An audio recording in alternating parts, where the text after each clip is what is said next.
எல்லாருக்கும் லைஃப்பை பார்த்தா என்னடா எனக்கு மட்டும் இந்த கஷ்டங்கள் வருது அப்படின்னு நினைக்கிறாங்க. எப்போ பார்த்தாலும் எனக்கு பிரச்சனை, எப்போ பார்த்தாலும் எனக்கு மட்டும் தான் வருது.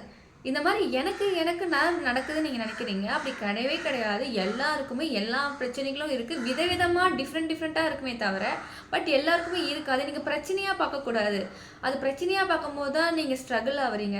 அது எனக்கு கிடைச்ச டாஸ்க், நான் எப்படி அதிலேருந்து வெளியே வர போகிறேன். ஸோ இப்படி தான் நம்ம ரியலைஸ் பண்ணிவிட்டு அதிலேருந்து வெளியே வரணுமே தவிர அதை ஃபோக்கஸ் ஐயோ எனக்கு ப்ராப்ளம்ஸ், எனக்கு இந்த மாதிரி வருது, எப்போ பார்த்தாலும் இந்த மாதிரி நெகட்டிவ் தாட்ஸாவோ நெகட்டிவ் மைண்டடாவோ இருக்கும்போது கண்டிப்பாக அதுக்கான சொல்யூஷன்ஸ் கிடைக்காது. ஸோ நீங்கள் அதை எப்போவுமே பாசிட்டிவாக எடுத்துக்கோங்க. இவ்வளோ தானே பிரச்சனை, அதை எப்படி நம்ம ரியலைஸ் பண்ணுறது, எப்படி அதை கண்டுபிடிச்சி அதை எப்படி க்ளோஸ் பண்ணுறது, ஜஸ்ட் நீங்கள் பண்ணிங்கன்னா கண்டிப்பாக அதுலேருந்து வெளியே வர முடியும். ஸோ எல்லாருக்குள்ளேயும் பிரச்சனை தான் இருக்குது. அதை நீங்கள் பிரச்சனையாக பார்க்குற வரைக்கும் தான். ஸோ டேக் இட் ஈஸியாக பார்த்தீங்கன்னா it's not easy, sorry, it is easy only. Thank you so much.